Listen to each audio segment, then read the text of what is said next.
quanta saudade de vocês. E como a saudade dói.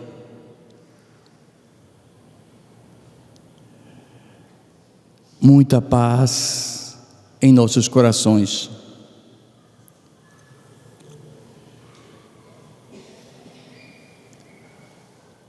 A doutrina espírita, como nós sabemos, se compõe de um tríplice aspecto: o científico, o filosófico e o religioso. E eu andei analisando essa questão e concluí que nós estamos sendo, de certa forma, relapsos. Porquanto a parte científica não nos tem preocupado. Diz até que já passou. Ninguém mais fala na experiência do corpo, na transcomunicação instrumental, nos fenômenos de efeitos físicos, praticamente estão esquecidos. A parte religiosa, essa parte que nós separamos com as palestras, com os passes magnéticos, com a água fluidificada, com a leitura e o aprofundamento das questões espíritas. Mas existe também a parte filosófica, que nós temos deixado de lado. Em verdade, nós deveríamos assumir uma postura similar à de Pitágoras, quando disseram que ele era um sábio. E Pitágoras disse: não, eu não me considero um sábio, eu me considero um filósofo. Ou seja, eu amo a sabedoria. E o espírita deveria ser alguém que ama a sabedoria. Afinal, o espírita é aquele que não aceita porque ouviu dizer. Ele questiona, ele argue, ele pesquisa. Mas estamos, de certa forma, atrofiados. Não nos perguntamos muitas coisas importantes sobre a nossa vida, sobre as nossas atividades, sobre a missão que temos a exercer aqui na terra. A gente nem se pergunta. A gente até imagina que missão teve o Chico, tem o Divaldo, mas todos nós temos missões compatíveis à nossa própria evolução.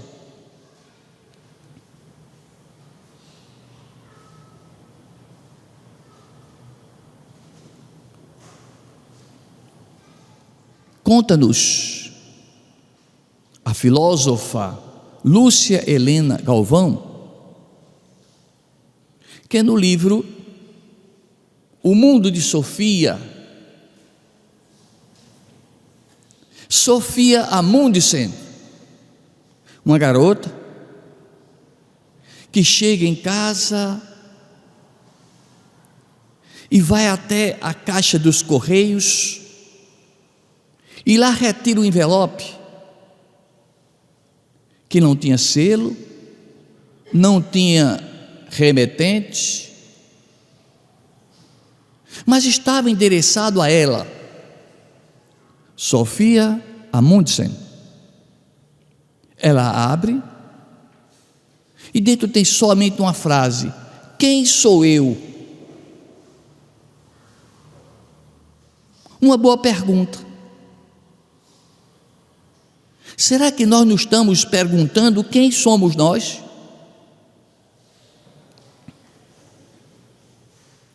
E Sofia passa periodicamente a receber carta após carta de uma criatura desconhecida que não se identifica e que faz com que ela comece a filosofar, a pensar. E ela então vai para diante do espelho e se pergunta: quem sou eu? Eu sou você? Você é eu?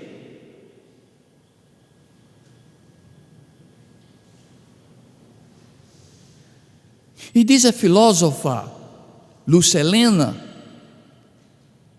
que no início do livro O Mundo de Sofia, de um passe de mágica, a menina ia caminhando e pegou aquela areia, aquela porção de terra, e modelou um boneco. E numa mágica instantânea, aquele boneco começou a andar. Ela coloca o boneco no chão e o boneco sai andando e falando. E o boneco diz: onde é minha casa? Onde é que eu moro? Onde é meu trabalho?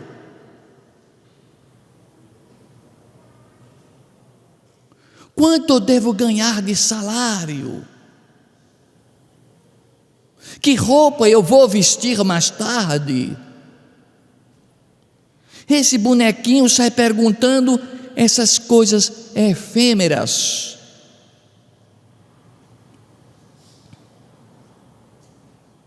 Esse bonequinho não para e pensa e diz: quem sou eu? Quem me fez? Para que me fizeram? O que estou fazendo aqui na terra?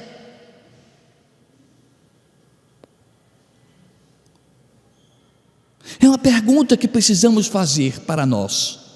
O que estou fazendo aqui na terra? Será que basta comer, dormir e divertir-se? Será que basta empurrar os dias com a barriga?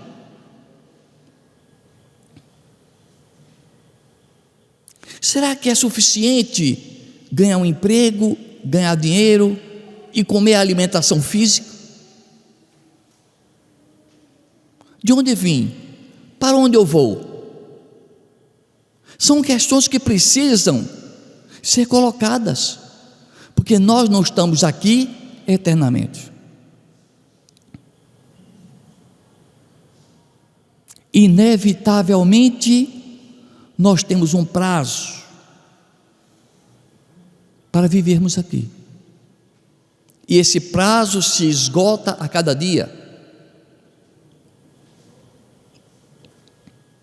e nós precisamos aproveitar esse tempo. O que estou fazendo aqui? Se casado, a responsabilidade com a esposa, com o marido, com os filhos. Se solteiro, com os pais, com os irmãos, com os parentes. Se órfão, com os amigos, com os enfermos. Qual a finalidade da vida? Se a vida é tão bela, se é tão importante viver, porque seria um paradoxo Deus nos criar para nada, porque afinal de contas o nada não existe.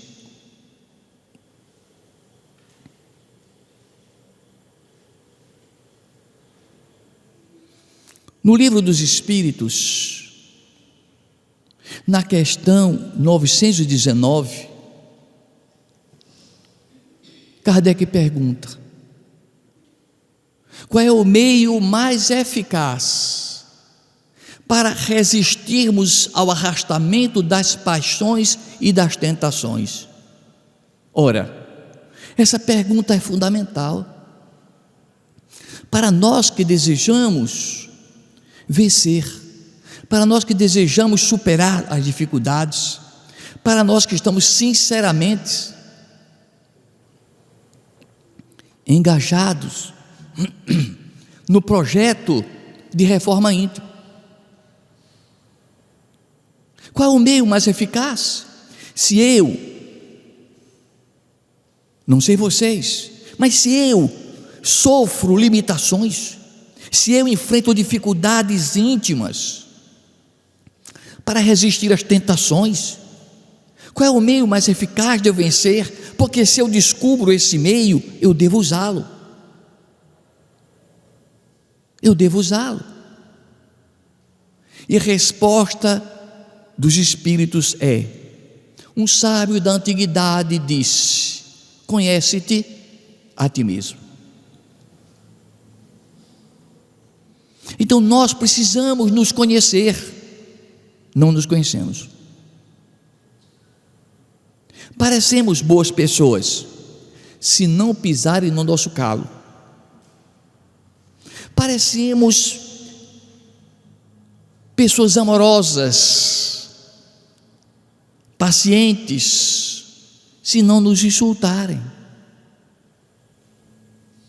Parecemos pessoas resistentes enquanto não chega a aprovação. Conhece-te a ti mesmo. De onde vem essa frase? Quem escreveu? A filósofa Melissa conta que essa frase tem origem do Egito Antigo e passou de tradição em tradição até chegar na Grécia. E chegando na Grécia foi usado no templo de Delfos. Delfos era uma região da Grécia. E o deus Apolo, que era o deus da harmonia, da beleza, enfrenta um dia uma grande serpente, a Piton, e mata essa serpente, vence essa serpente, em homenagem a esse poder do deus Apolo. Eles erguem o templo de Apolo, em homenagem a esse poder de vencer essa coisa inferior que está dentro da gente, porque Apolo também significa, segundo a filósofa Melissa, o sol interno. Nós temos um sol interno, e se nós fizermos esse sol clarear, nós venceremos as nossas serpentes íntimas, os nossos defeitos interiores, as nossas deficiências serão superadas pelo sol interno. E a gente nem se lembra disso. A gente vai ao médico, bate a chapa, raio-x do pulmão, do abdômen, ressonância magnética, mas esses exames não conseguem registrar essa luz interior que habita em nós. Não consegue. Porque Deus, quando nos fez, deixou sua assinatura nas almas humanas. E essa assinatura é simbolizada pela sua luz. E essa luz precisa ser estimulada a sair, a desabrochar. O Mestre Jesus nos dizia em Mateus capítulo 5: resplandeça a vossa luz.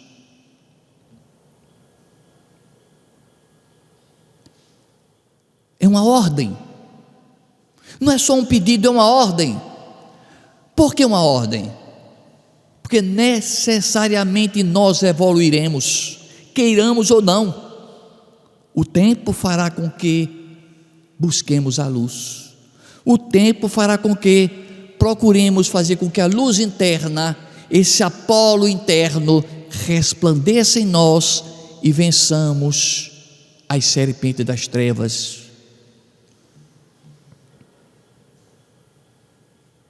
Por isso que na Grécia Antiga, quando os gregos erigiram o templo de Apolo, colocaram nesse templo as pitonisas,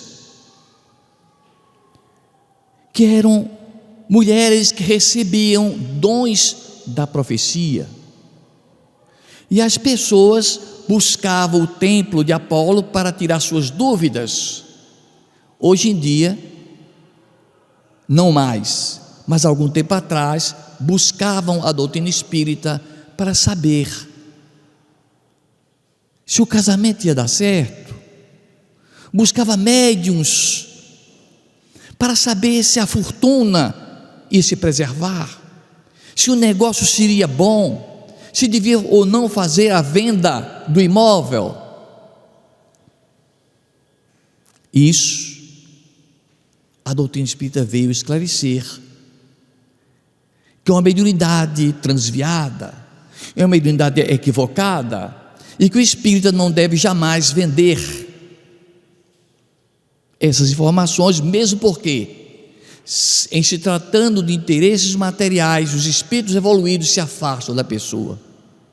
Mas na Grécia Antiga, buscavam as pitonisas para tirar suas dúvidas sobre riqueza, casamento.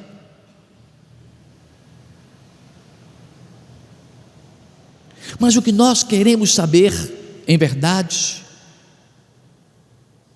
é sobre os dizeres que se encontravam no frontispício no templo de Apolo: conhece-te a ti mesmo. Não nos conhecemos. Freud nos fala que nós temos pulsões, que de repente nós ficamos irreconhecíveis, agressivos, que explodimos. Nós precisamos domar nossos impulsos. Nós temos nossos arquétipos, lembranças do pretérito. Tudo isso está arquivado no nosso inconsciente. Tudo isso está no nosso inconsciente. Mas nós estamos buscando então nos conhecer. Já sabemos que Deus está dentro de nós. Isso é importantíssimo. Nós já sabemos que estamos na terra resgatando contas. Já sabemos que não temos que ir para o inferno eterno, porque ele não existe. E isso faz com que a gente se sinta tranquilo, nos provoca momentos de serenidade e paz. Deus é bom. Deus jamais joga qualquer um dos seus filhos para sofrer eternamente. Mas se não existe inferno eterno, como é que acontece a evolução? A pessoa volta, renasce, toma outro corpo, o mesmo espírito toma novo corpo, mas para bem dessa própria pessoa, quase sempre esquece do seu pretérito. E como esquece do seu pretérito, a gente não sabe quem nós somos. O conhece-te a ti mesmo tem sentido. Não nos lembramos, porque também se nos lembrássemos, nós seríamos pessoas loucas, desequilibradas, porque não nos lembraríamos de uma existência, mas de muitas existências. Não nos viria à memória um mal praticado, mas dezenas, centenas de crimes. Seria impossível reconciliar com a esposa, com os filhos, adversários do passado que voltaram para dentro da nossa família.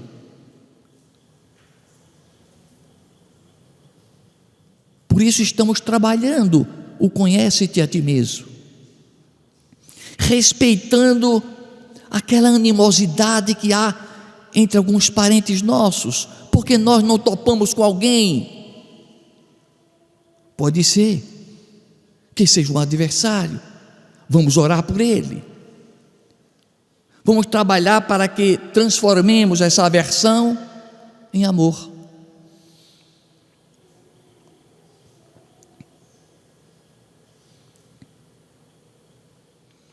No Evangelho segundo o Espiritismo, no início do Evangelho, o codificador do Espiritismo, Allan Kardec, coloca na introdução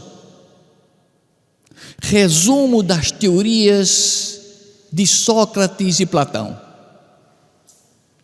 As teorias de Sócrates e Platão, que viveram 400 e poucos anos antes de Cristo, são similares à doutrina espírita, são idênticas à doutrina espírita,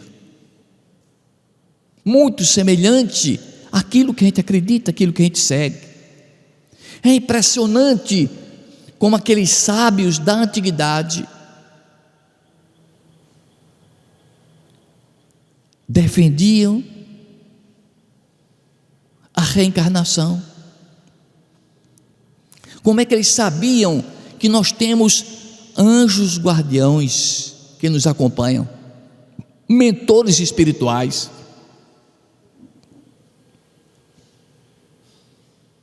Sócrates e Platão atuam diretamente na codificação espírita.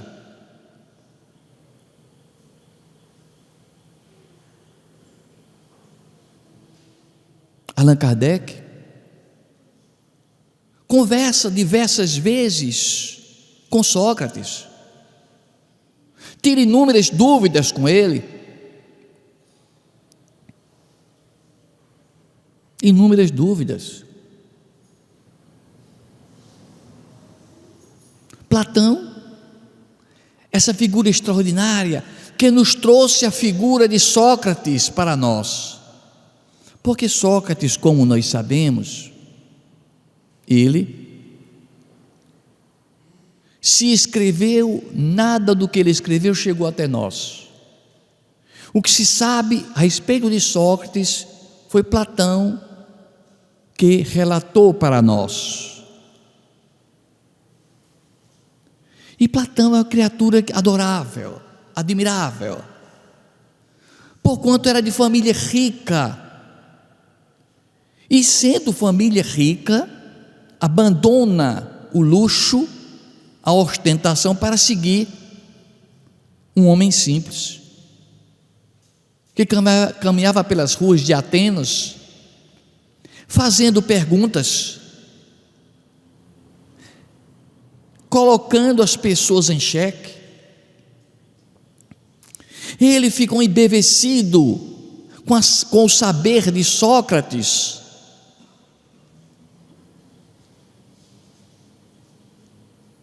até que aconteceu que Sócrates foi condenado a perverter a juventude na época, foi condenado, preso, armaram um plano para que ele fugisse, ele não quis fugir.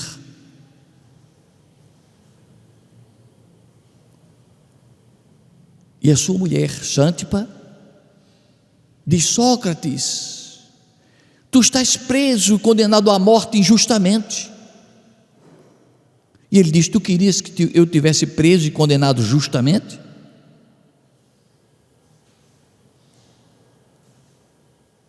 E ele é obrigado, em tese, a beber cicuta.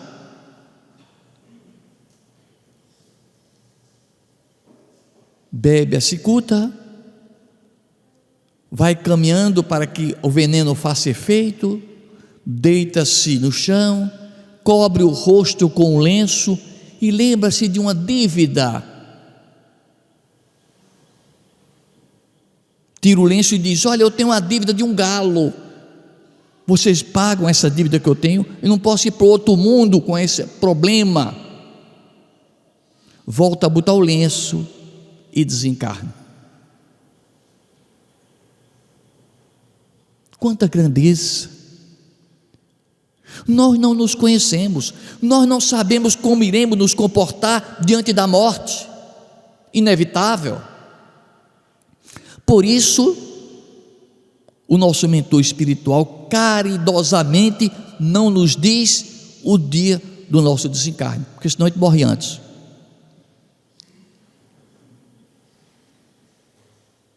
A gente não está preparado. Mas é preciso se preparar. O conhece-te a ti mesmo é importantíssimo para que a gente se prepare antes, porque quando chega o dia,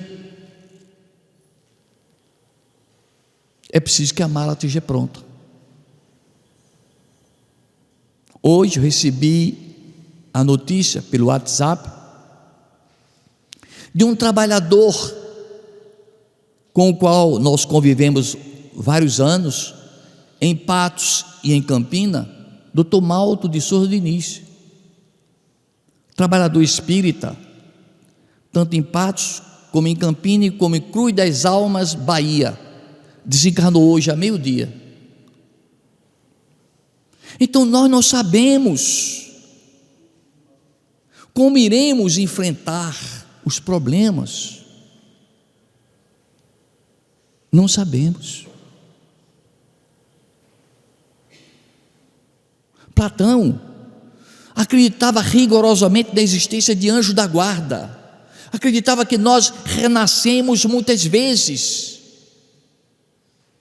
e ele criou o mito de Er. O mito de Er é um mito em que ele conta que houve uma grande guerra e que centenas de corpos depois da guerra ficaram amontoados, mortos, e com o passar do dia começaram a apodrecer.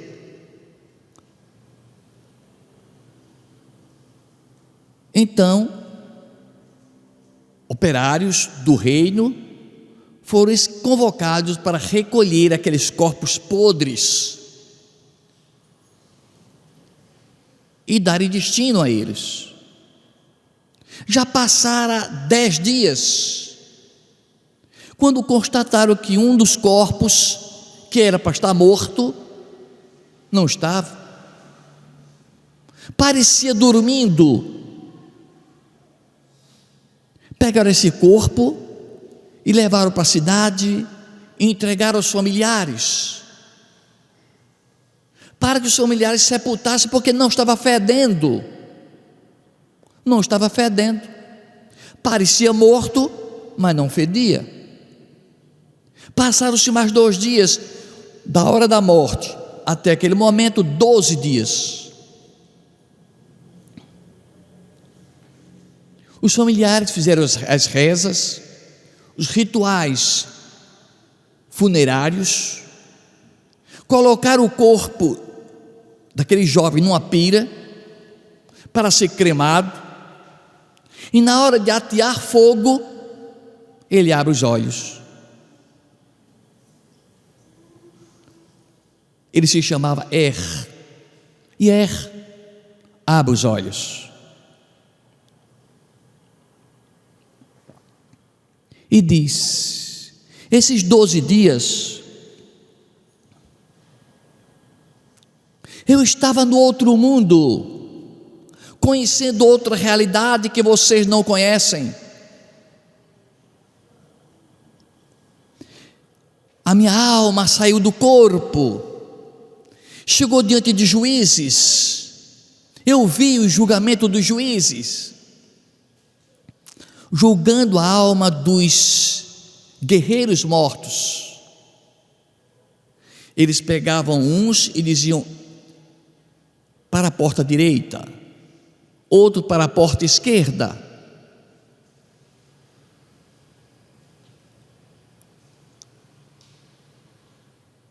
E mais, eles pegavam essas almas, muitas delas diziam: vocês precisam voltar a nascer, renascer no corpo, continuar vivendo.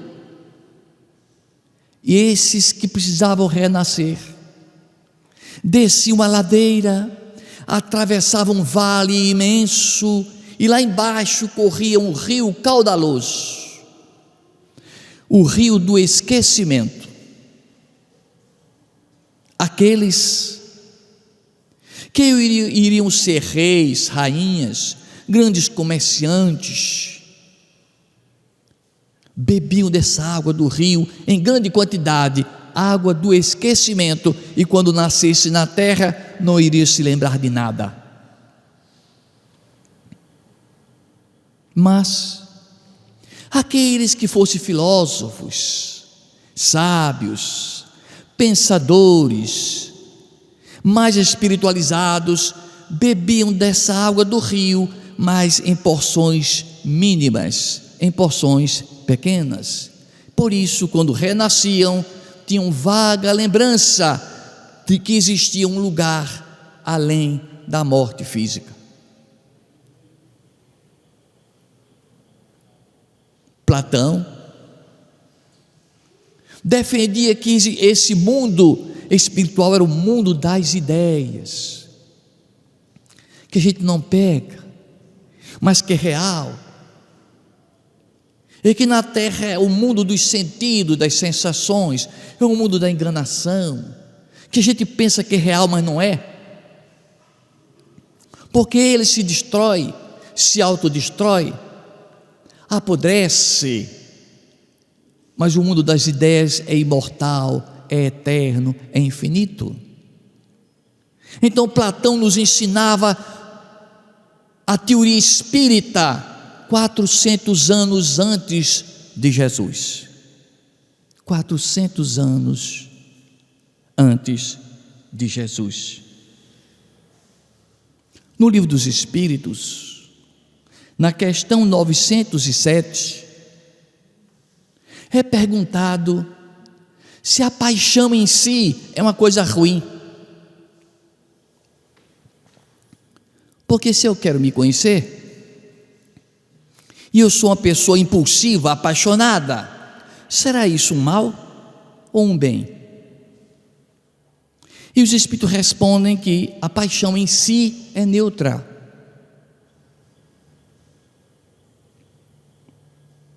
Há 2 semanas atrás, há um mês atrás, eu empolgado com a ótica, comecei a montar lunetas e telescópio. Uma verdadeira paixão pela ótica tomou conta de mim. Eu montei, não prestou, mas montei os telescópios, porque a lente não era de boa qualidade, não prestou. Tecnicamente está perfeito, mas a lente é de péssima qualidade, eu vou ter que substituir. Mas o fato é que é uma paixão, aquilo que se faz por paixão positiva, vale a pena. Alguém que está apaixonado por uma invenção, por uma pesquisa, apaixonado por alguém verdadeiramente, apaixonado por uma atividade. Aí temos os astrônomos, os físicos, os biólogos, que se apaixonam. Então a paixão em si não tem mal algum. O desvio do sentido da paixão é que ofende a nós. É isso que nos prejudica.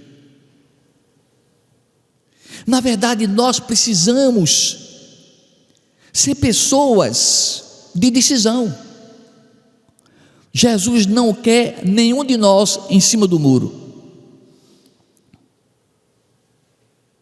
No Apocalipse, capítulo 3, versículo 15, Jesus diz assim: eis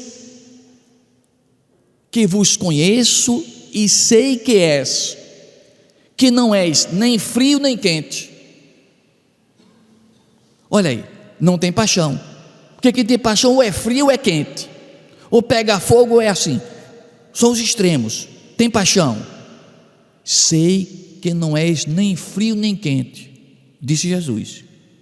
Oxalá fosses frio ou quente. Eu queria que fosses frio ou quente, mas como não és nem frio nem quente, a vontade que eu tenho é de vomitar-te. Então Jesus não apoia aquele que é neutro, que não é frio nem é quente, que é mais ou menos. Diz Mário Sérgio Cortella, filósofo brasileiro. Já pensou a pessoa mais ou menos espírita, mais ou menos cristão, mais ou menos honesto? Nem é frio nem é quente. A gente tem que tomar uma posição, um lugar, uma decisão, ter firmeza daquilo que quer, ter objetivos.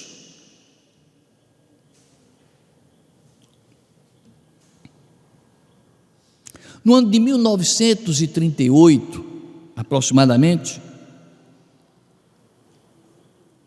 Dr. Canuto Abreu foi a Paris. Canuto Abreu, já é desencarnado, era farmacêutico, médico, espírita, pesquisador, advogado. E lá em Paris ele buscou entrar em contato com os arquivos de Kardec. E nessa busca, para obter dados sobre o codificador da doutrina, ele se encontrou com dois cidadãos franceses que disseram: o senhor é brasileiro? Sim, sou brasileiro. Na sessão mediúnica do Centro Espírita aqui em Paris, o Espírito mandou um recado para nós dois, dizendo que ia chegar um brasileiro e descreveu o biotipo do Senhor, e disse que nós deveríamos entregar em suas mãos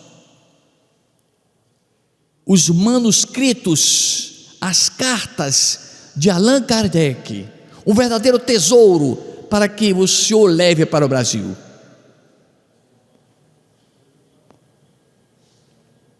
E Canuto de Abreu trouxe para o Brasil mais de 700 cartas manuscritas, que estão sendo revisadas, traduzidas e vão ser publicadas em livros, para nós conhecermos exatamente o pensamento do codificador espírita.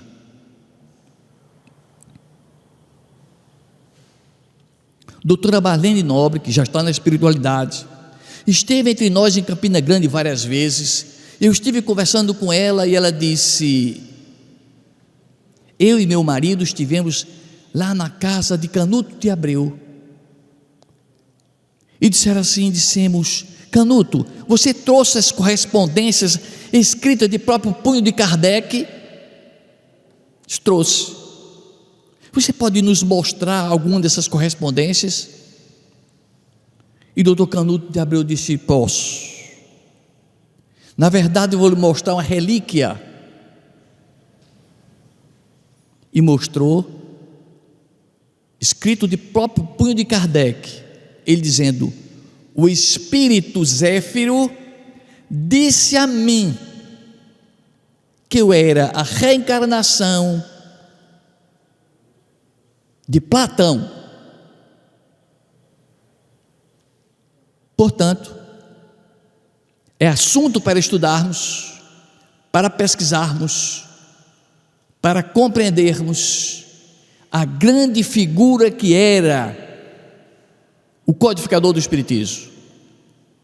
Essa figura extraordinária,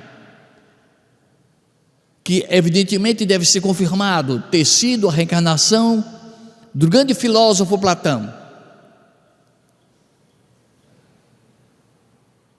E ele foi responsável para trazer para nós uma doutrina que nos convoca a filosofar. Quem sou eu? De onde vim? Para onde vou? Quem me enviou aqui? O que estou fazendo aqui na terra? Qual a minha missão? O que Deus quer de mim? Que Jesus nos abençoe hoje e sempre.